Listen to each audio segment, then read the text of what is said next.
Sea monsters, the stuff of nightmares. But for cameraman Bob Cranston, they're almost an obsession. He dives into the depths of the open ocean to encounter a creature called the Humboldt squid. His fascination with these beasts will send him into distant waters, into the lives of a strange and alien clan.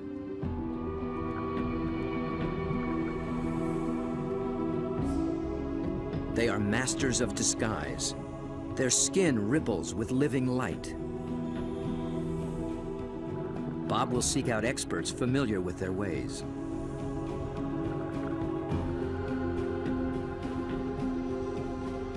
And he takes up a dangerous quest to connect with the fearsome Humboldt down in the dark. Do they flash a welcome or a warning?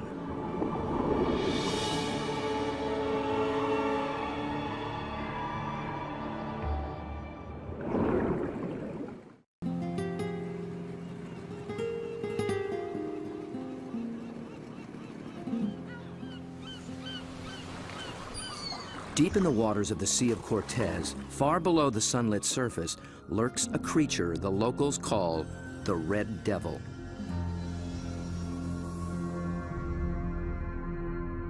It is armed and dangerous. Its writhing limbs come equipped with 1,000 suckers, each full of flesh-tearing teeth. These devils come in the dark of night, rising from the abyss to within a few hundred feet of the surface. They are large, aggressive, in-your-face squid called the Humboldt.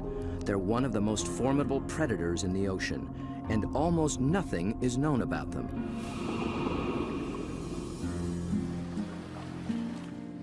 To cameraman Bob Cranston, the Humboldt have become an irresistible challenge. He's one of the few who've descended into their midst,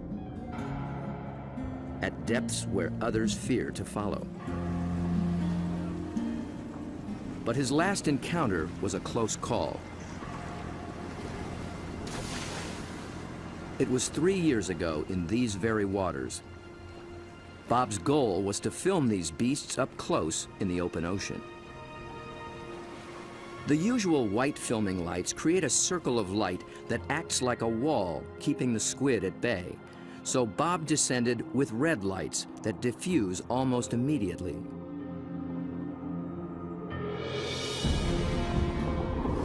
Suddenly, the squid were too close. For an instant, it seemed they would tear him apart.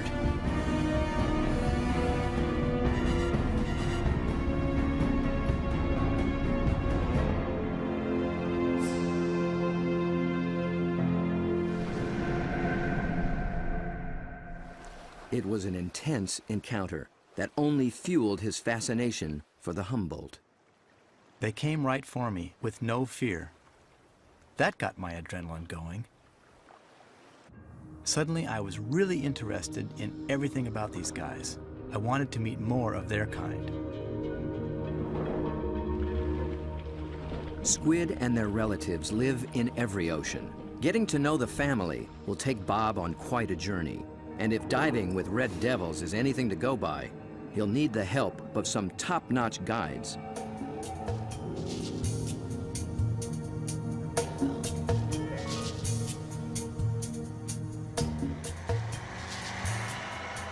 Bob begins his quest far to the north in the dark, cold waters of the Pacific Northwest. In the maze of bays and inlets along the coast of British Columbia, there dwells the giant of its kind, but it's secretive and very hard to find. Bob's asked Dr. Peter Ward for help. Peter is a paleontologist and an expert on the origins of this creature. He has decades of experience in these waters, and there's no substitute for local knowledge. So Bob, I got some maps of the underwater area we're going to go see tomorrow. Cool. And the nice thing about this, these are really high quality side scan sonars, and they give images in great detail. From these, we can pick out caves or dens, really, where the creatures that we seek can be found. Face to face with my camera. Whatever. Bob's been filming underwater for more than 30 years. He's one of the best at very difficult diving. It's a rebreather, a closed circuit rebreather. The CO carbon dioxide is pulled out, add a little oxygen, it comes back and you breathe it. Same as the guys who walked on the moon. Fantastic. It's really cool. I can stay down there with the creatures and film them for as long as I can stand the cold. The water registers 47 degrees. Without a dry suit, a diver could slip into unconsciousness from the cold in just half an hour. Waterproof zipper. Same zipper they use in spacesuits. Only in a spacesuit, I think they pressurize it. In this suit, you get vacuum packed. Get all these fancy lights. I think that one means low. Getting a little warm. Gotta get in the water soon.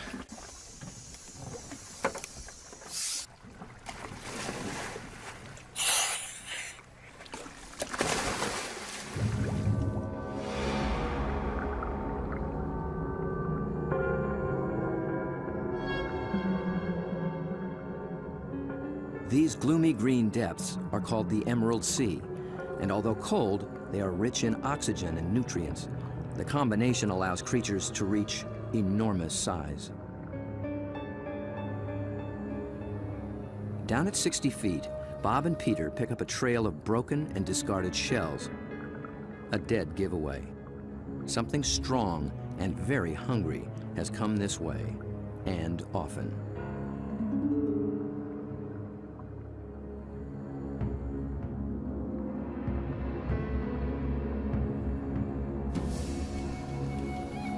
The crab should show more caution. It's up against a devious and determined predator.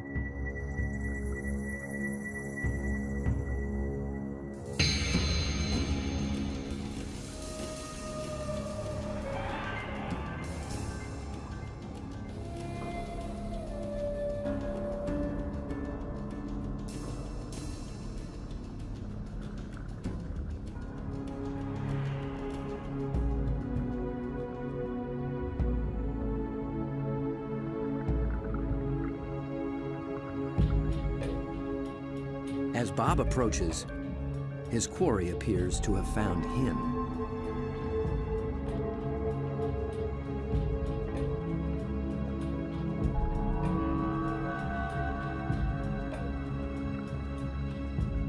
A giant Pacific octopus.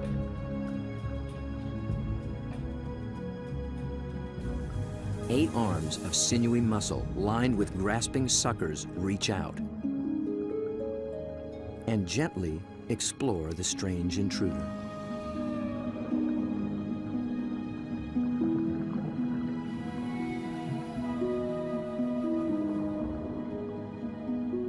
A giant can reach 20 feet from arm tip to arm tip and weigh in at 200 pounds.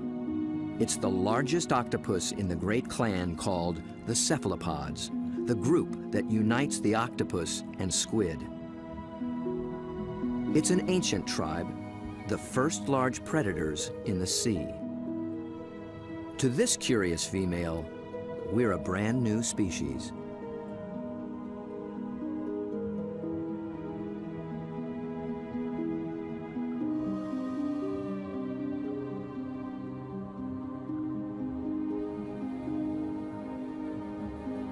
Cephalopod means head-footed, a good beginning in deciphering the octopus's amazing design. The head and body are encased in a large, soft sac, and the foot, derived from its distant relatives, the clams and snails, has become a siphon, a water jet to propel it in any direction.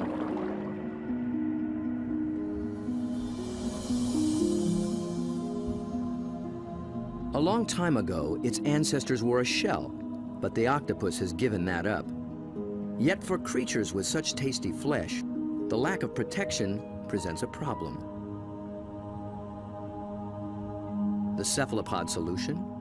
The most extraordinary skin in the animal kingdom. In an instant, it can change color, pattern, and texture. And with no bones to confine its shape, the creature can virtually disappear.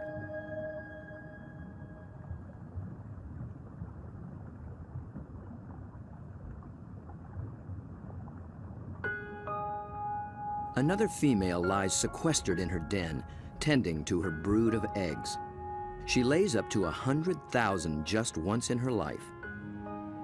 When they hatch, she will die. These clever, curious creatures won't live long at all. Their entire lifespan is no more than 3 or 4 years.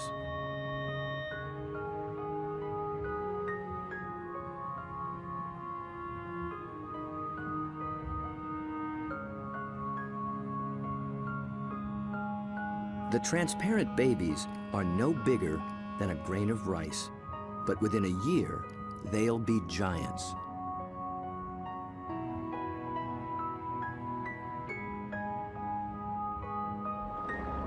While the lives of these complex beings are all too brief, their line reaches back 500 million years, long before sharks began swimming the seas. This would be a great spot right in here.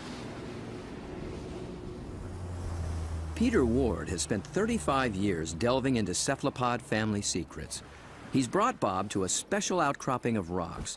They were once well submerged in a much warmer sea and still hold a record of that long ago time. Fossils are found in these rocks, fossils of relatives of the octopus, actually. They're called ammonites. And how old are they? 80 million years in age. 80 million years. That's true. That is old. Back in those days, cephalopods made beautiful curved shells. And if you dig long enough and hard enough, you can find some beautiful stuff. This is an ammonite. It's a fossil that is actually the direct ancestor of octopus. So this is an ancient cephalopod. It's related to the chambered nautilus. So the tentacles sat here and swam about. A shell is a mobile home and a defense against predators, but it's so cumbersome it makes swimming difficult. Of the almost 1,000 kinds of cephalopods alive today, only the nautilus still wears one. It's a living fossil, puffing along the reefs of the Indo-Pacific as though nothing has ever changed.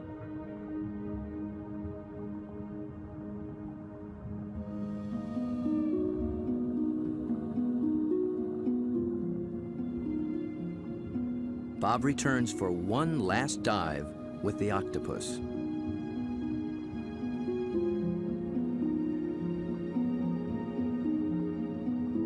I couldn't resist bringing her a treat. All cephalopods are carnivores, and they love crabs. This creature actually reached out to me. I could sense her interest, her intelligence. I could see it in her eyes. There's something about the eyes of these animals just draw human observers in, and especially with the octopus and the cuttlefish, they definitely make visual eye contact with you and maintain it. Dr. John Forsyth studies these creatures' amazing physiology and complex behaviors. And I've come in and played games with octopus where I'll duck down and they'll raise up and look at me, and then I'll raise up and they'll duck down, and this will just go on for 15 or 20 minutes. Like this guy, I can barely see him over there, but when I look up, see, he's coming up. Because I think they look for our eyes. I think they try to make contact with our eyes as well. And I think that's what draws us into watching these animals. Whereas a fish, sometimes I look at a fish and I'm not sure where it's looking. They just have these blank, cold stares. But with a cephalopod, it's really never like that. At the National Resource Center for Cephalopods in Galveston, Texas, John maintains quite a collection. There are several kinds of octopuses, a school of small squid, and another relative, the cuttlefish. For John, the eyes of a cephalopod are not just the windows to its soul. They tell you a lot about how the animal lives. The octopus has a rectangular pupil that captures light reflected off the sea floor. Squid's large round eyes are adapted to seeing darting prey in the twilight of the open ocean. Cuttlefish dwell in both worlds, and their complex eyes can actually change shape to accommodate their travels.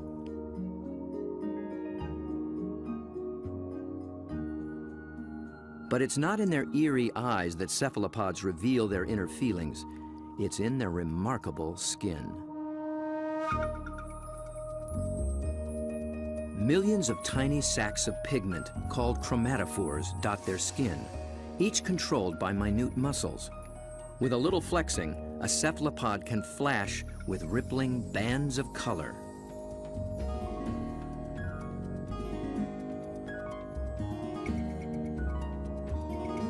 Any sort of excitement, danger, desire, aggression, passion, and their skin lights up.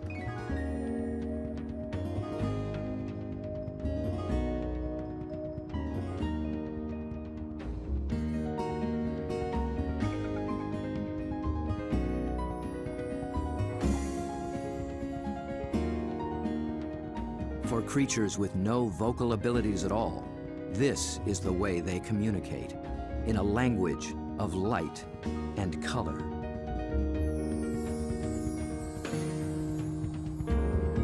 And like an octopus, a cuttlefish can transform its texture, matching its surroundings, hiding in plain sight.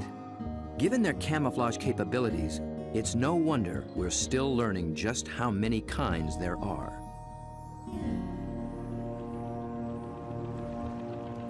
One of the hotspots for new discoveries is the narrow Lembah Strait off North Sulawesi in the island chain of Indonesia.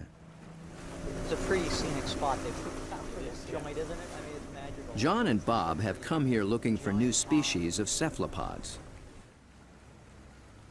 It's a place primed for strange adaptations. In the shallow, warm water, light and temperatures remain constant.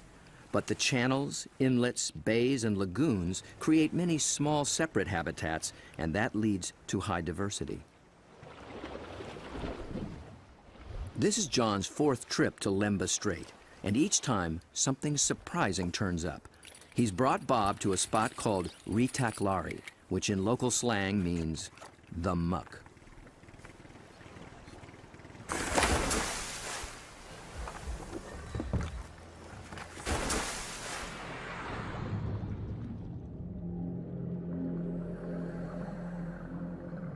At first glance, it's a vast, flat disappointment.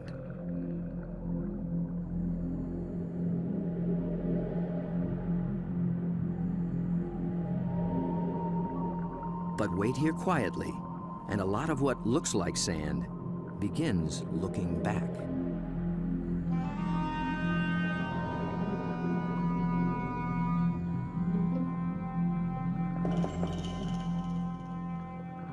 From the still of the muck to the roaring straits, a lot of effort goes into not standing out.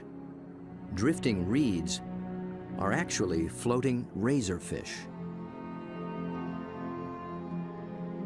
And the end of a few branches turn into ornate ghost pipefish.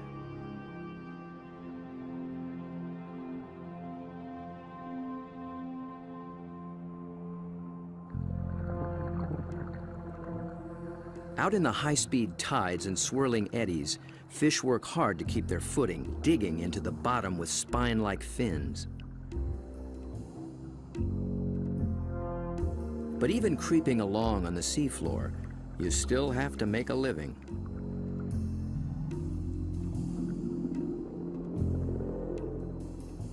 A harmless-looking weed rolling in the current is a hairy frogfish trolling for a meal.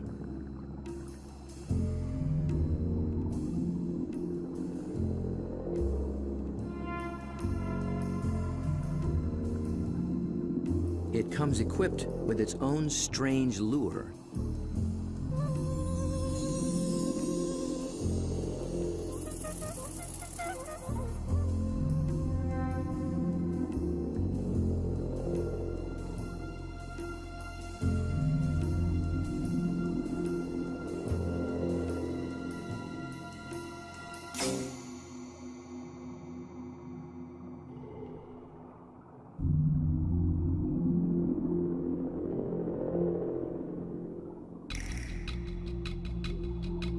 The sand offers the best retreat, but the crab has already been spotted. A marginated octopus is the perfect little predator here. Good camouflage, Good eyesight? Good grip.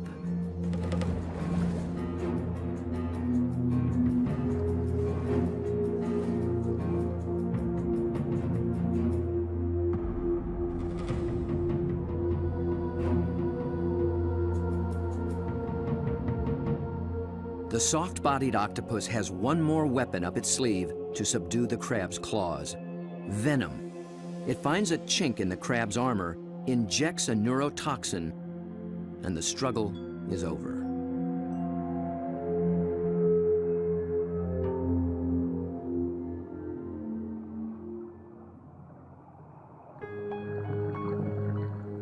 In such an open setting, the trick for every creature is to find some place to hide.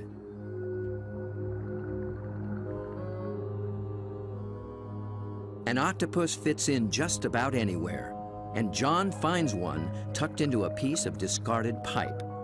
Perhaps there is something in cephalopod memory that recalls having a shell. Bob and John find this little octopus ambling along with a dark brown bottle tucked under his arms. The bottle turned out to be his home, and he took it with him everywhere. So I thought I'd offer him a new fancy place and see if he's interested in trading spaces.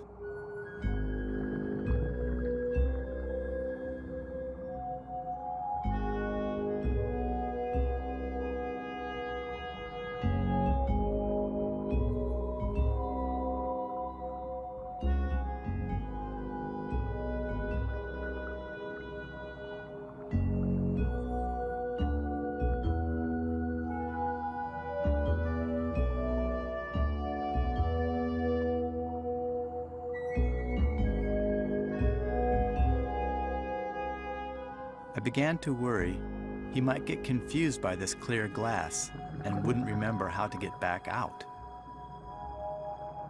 But after a few minutes, he slipped through the opening and went straight back to his old brown bottle. He'd made his choice. I think the clear glass was a little too bright, and besides, there's no place like home, especially when you can take it with you.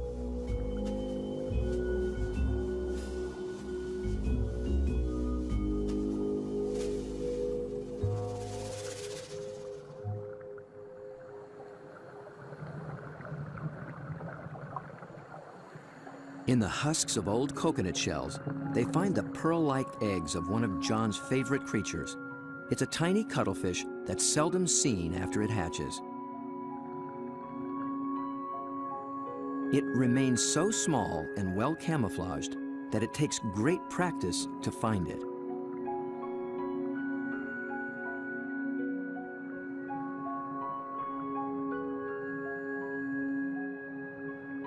Down on the sea floor, it appears to walk across the bright stones, its rippling colors blending in and standing out. It's called the flamboyant. The flamboyant cuttlefish is really in a class by itself, even among cephalopods in a lot of ways. First of all, the vibrant, dynamic, bright colors, the brilliant yellows, the magentas, the pinks and browns. It adds on top of that these passing clouds of color as it's stalking, looking for prey. And of course, that's happening in living skin.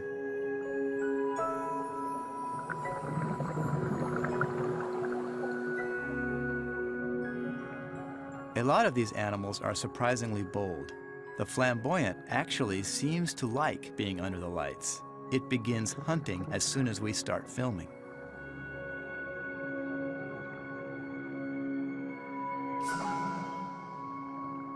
My video lights attract little shrimp and crustaceans. Perhaps the cuttlefish can even see better in the lights as well.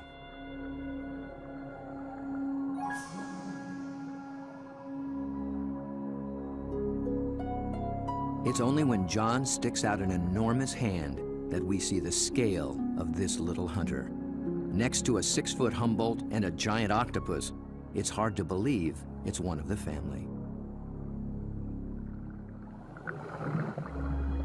Not far away, a small octopus has been eyeing the scene. John reaches out for a better look. Every time I touch one of these animals, I'm not gripping it or holding it. My intention is never to frighten the animal in any way. However, I am trying to keep it close to where I can get a good look, but at the same time, the animal knows at any moment it can get away if it wants to.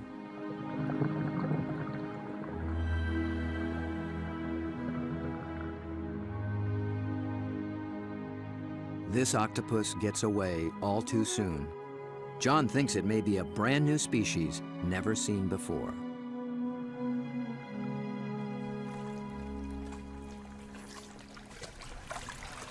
I don't know, Bob. I'm not sure what that is, but it could be a new one. I think it could be a new species. I wasn't expecting to see that. It's not something you've seen before, huh? No, I'm not sure what that would be. It's a cool little critter. Oh, wild.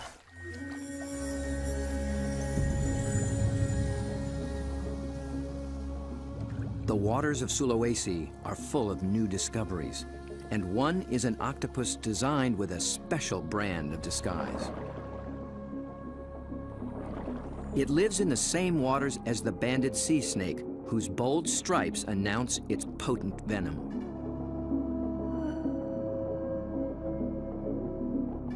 These are banded arms that can make the same impression.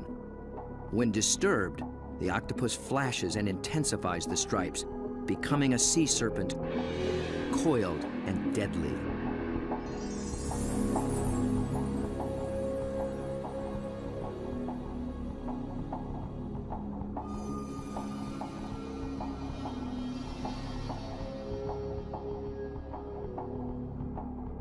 The creature has not yet been named by science, but it is known to be a fraud. It's a shy nocturnal octopus, and unlike the snake, its venom is virtually harmless. Its stripes are simply a ruse to intimidate would-be predators.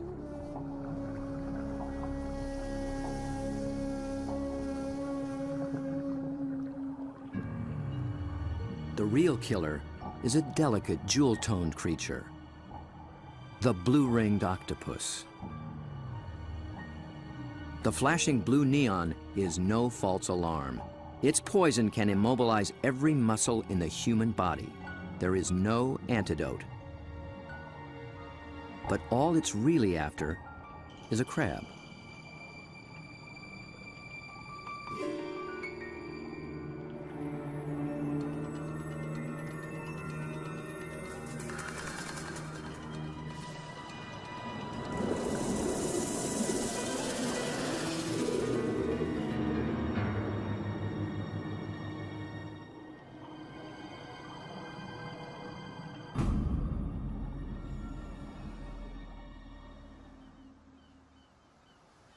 The blue-ringed is notorious along the coast of Australia, but it's one of Dr. Mark Norman's favorites. As curator of marine invertebrates at Museum Victoria, his fieldwork in all 7 seas has revolutionized what we know about cephalopods. It's really hard to estimate how many species of cephalopods, or in particular octopuses, we have worldwide, because we're still in the period of discovery. They thought there was about 100 species of octopus in the world, and we've found 150 new species in the last 10 years through the Indian and Pacific Oceans and Australia and up through Asia. And these groups of animals, it's not hard to find new species. Almost everything we touch is new.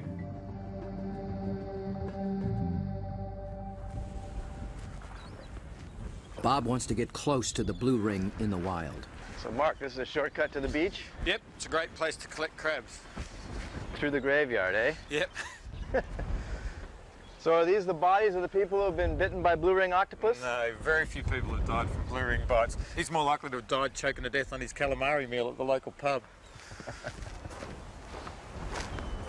So this is where the crabs live. Yep, they hide up here at low tide under the rocks. As the guide to the blue ring, Mark starts Bob off with their prey. Lots of little crabs. Yeah. You need a nice juicy one. There you go. Look at the claws on that. That'll take your arm off. It's an ironback crab. Whew. You can appreciate why the octopus has to get rid of the crab's claws as quick as possible. Knock them out. When the octopus bites them, it actually goes for those soft gaps in the junctions, like the elbows where the arm is a bit thinner, or else they bite them right on the eyeball, and the poison goes straight down the eyeball and into the brain. So they end up paralysing the animal instantly and putting these claws out of action.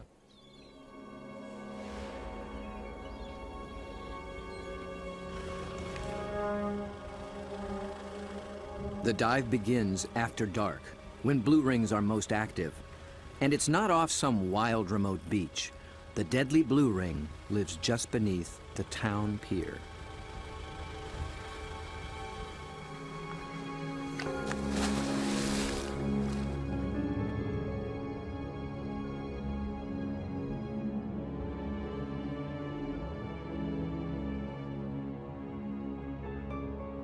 Blue ring octopus are an extremely venomous animal, and if I was to be bitten, I would probably be dead within 3 minutes. Your body would start stiffening up and you'd lose the capacity to breathe, you'd lose the capacity to wave or walk or run away, you'd run out of oxygen and you'd suffocate. But these little animals are really shy, really secretive, and the last thing they want to do is attack humans. They don't eat humans, they don't drag people out of their cars and drag them down the beach. They just feed on crabs. But tonight, not even a crab could catch its attention. This is a male, and he's just found a female. 2 wild blue rings are preparing to mate.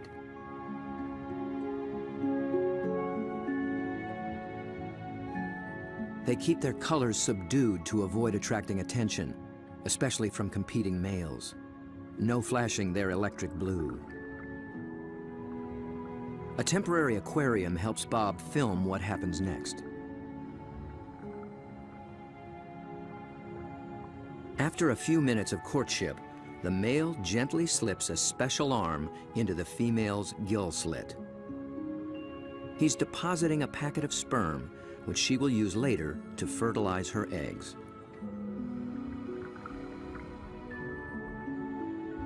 It's the end of their relationship, and most likely the end of his brief life.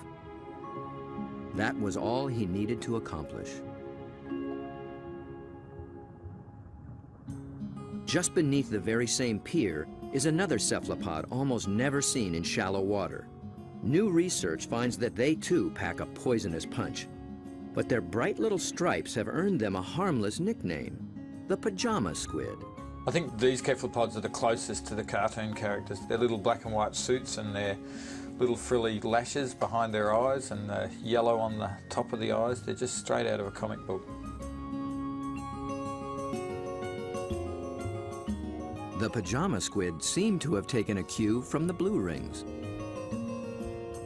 Males grab any passing female and then they try as hard as they can to reposition them so that they're face on, ready to mate, sort of suckers to suckers.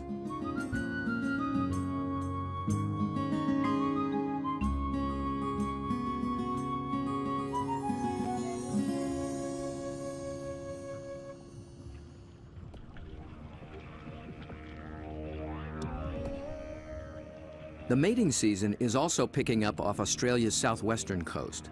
In one small bay, giant cuttlefish have begun to assemble.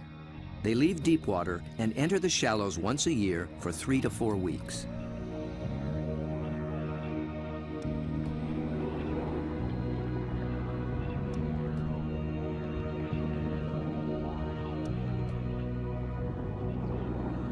The males are 3 feet and massive, with 8 flowing arms and 1 all-consuming purpose. A much smaller female takes refuge in the rocks.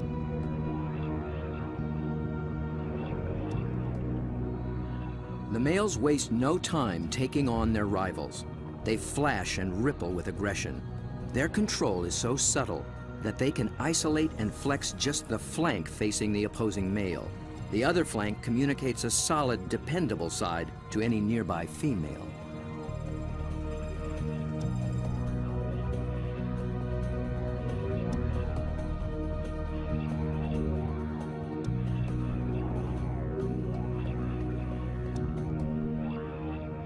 One male has claimed her and takes possession. He'll guard her now, keeping her beneath him until she is ready to lay her eggs. Jules, You around here somewhere? Bob is heading for this far-flung coast, but before diving with these giants, he needs to brush up on the subtleties of cuttlefish communication. This is a crazy place to meet a scientist. Julian Finn is a leading expert on the intense social dynamics of the cuttlefish. He comes to this junkyard to scrounge up special equipment for an interesting experiment. Hey, Jules. Over here, Bob. Oh, okay. Oh, there you go. Yeah, it's You into lots old of stuff. cars? Oh yeah, I love them. I got a number of old cars and plenty of treasures in this place. Cuttlefish speak it's a visual some kind of language, place, huh? Yeah, for and sure. Julian What do you got? wants in on the conversation. Old cars, but also got a few ideas about making something to use on these cuttlefish in Whyalla, trying to get a bit of a different shot. So Looks like junk to me. Meanwhile, the cuttlefish continue to gather.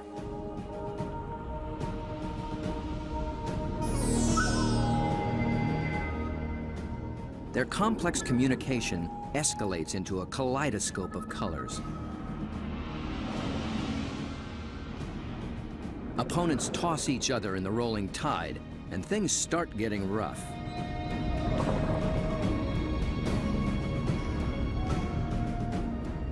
The violence can rip up their all-important skin, sabotaging a male's chance to impress and intimidate. And someone's nursing a torn-off tentacle.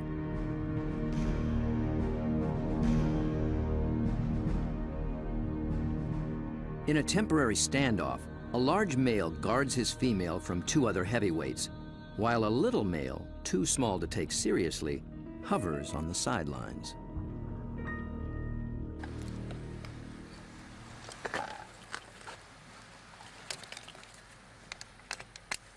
The two males on shore get set to join the fray. well, here you go, Jules. I just wanted you to know that my camera's bigger than yours. Mine's a bit different than yours too. Well, yours has a hubcap on the front of it. What I'm hoping to do is film the male's reaction to another male. But instead of having another male there, I'm going to have its reflection. It's when males are the same size that trouble starts, and Julian will present one with its very own reflection. He's studying the displays and the intense competition. He intends to provoke a fight. He approaches a large male who immediately responds.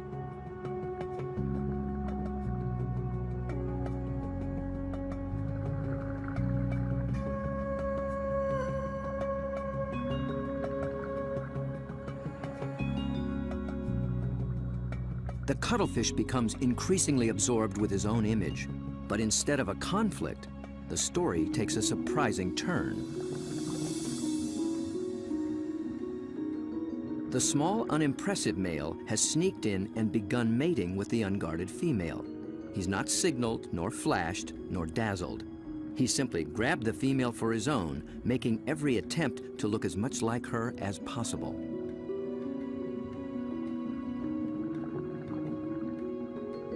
The aggressive male makes no headway with the mirror and finally moves off to resume his duties.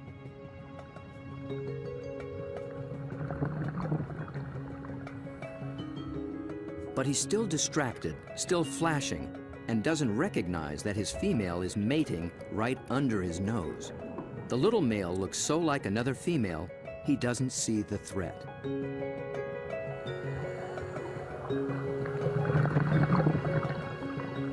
At last, he senses something's wrong and moves in to reclaim his female.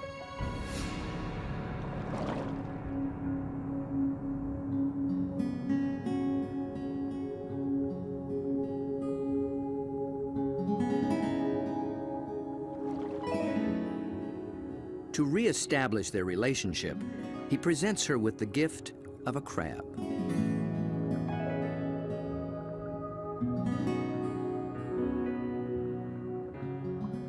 With so much going on in cuttlefish society, Julian will be experimenting for a long time to come.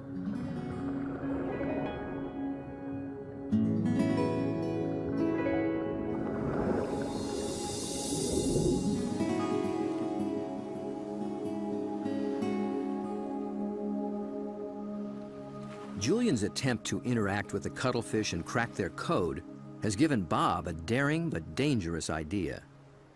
Deep in the waters of Mexico, the mighty Humboldt squid flash their own mysterious signals, and Bob is determined to dive with them again. He intends to engage these aggressive predators by imitating their behavior with a display all his own.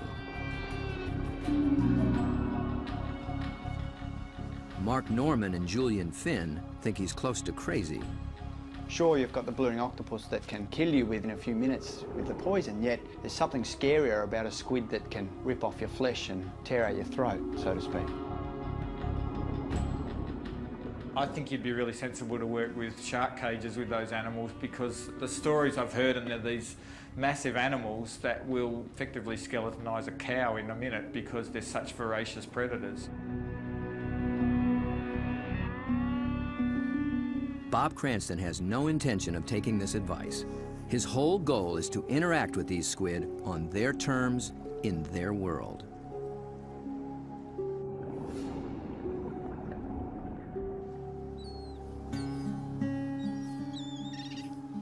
In the small town of Santa Rosalia, on the edge of the Sea of Cortez, being a fisherman takes a certain courage.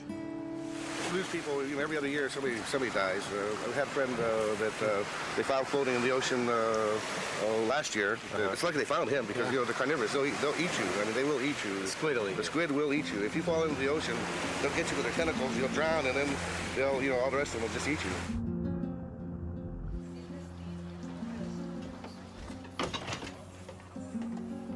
Despite their dread, these fishermen face the Humboldt on a nightly basis. Bob will need their help if he hopes to find when and where the squid are rising.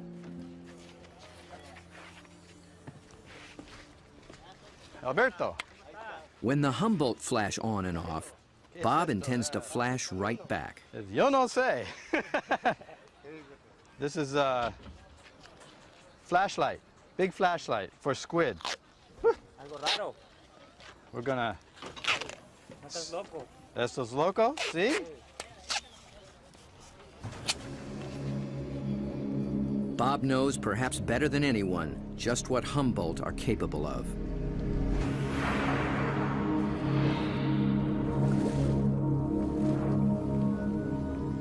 But it's not fear that he feels. It's an intense fascination for such alien creatures in a world so different from our own. For me, there's just something about these animals. Maybe it's because this type of diving in itself is a great challenge. It's hard to work at these depths. I've managed to go down and physically touch these fantastic creatures, but somehow they're the ones that have taken a hold of me.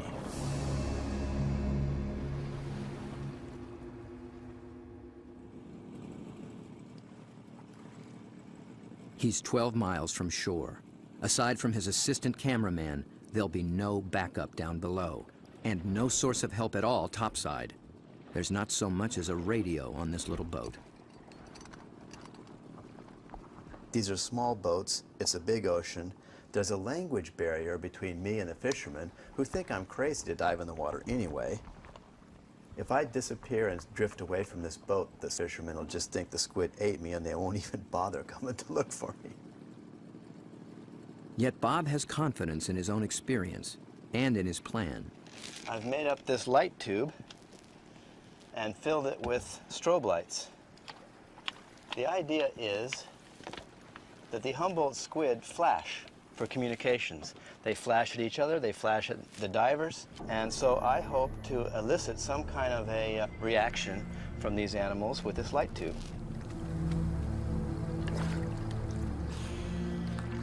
Beneath the boat lies 1,000 feet of open water and sea monsters.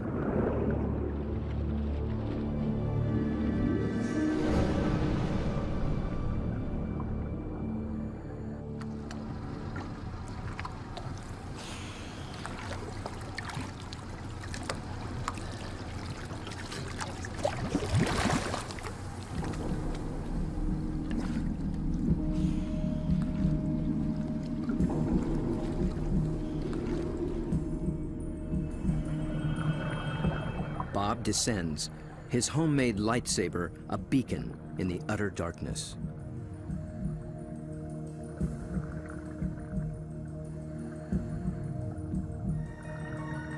Right away, there's a complete surprise. Mobile arrays. They're seldom seen in a school like this. Already the night has taken on unexpected possibilities.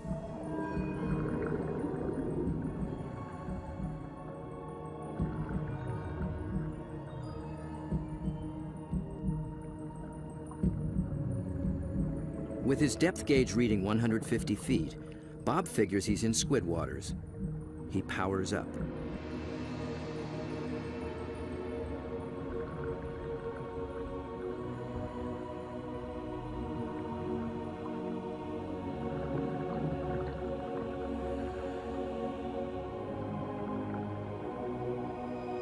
A giant swarm of pink krill mobs the lights. Suddenly, Bob's in the middle of a midnight feeding frenzy.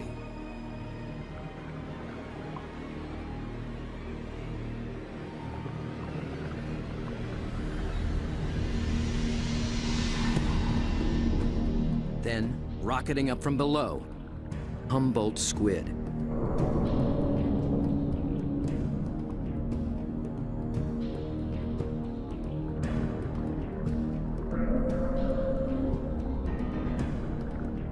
They're flashing red and white.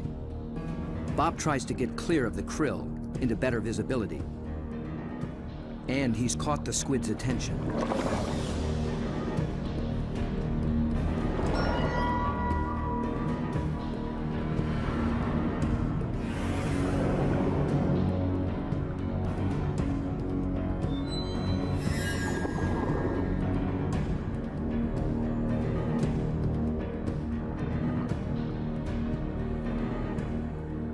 I'm transfixed by this enormous eye up from the deep.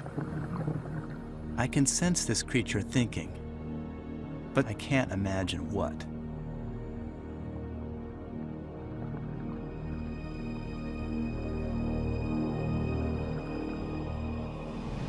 A minute later, contact. The squid grabs hold, testing the light the only way it can.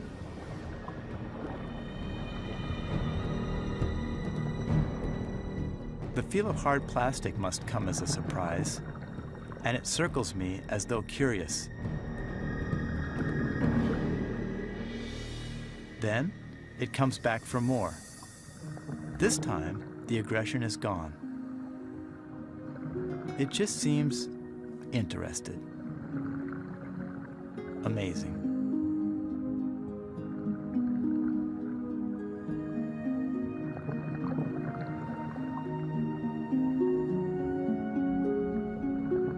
We play for a moment.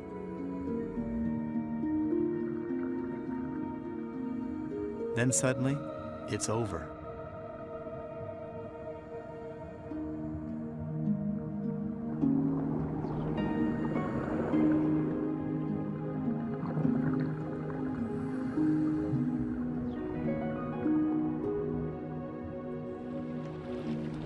The fishermen are relieved just to see me alive. But I climb back in the boat, knowing something remarkable has just happened. I danced with the devil down in the deep, and I'm already thinking about the next dive.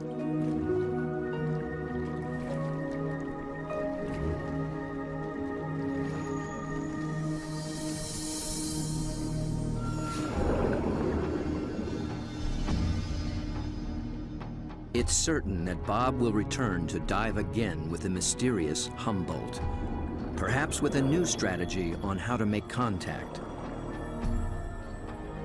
He's just at the beginning of this extraordinary quest.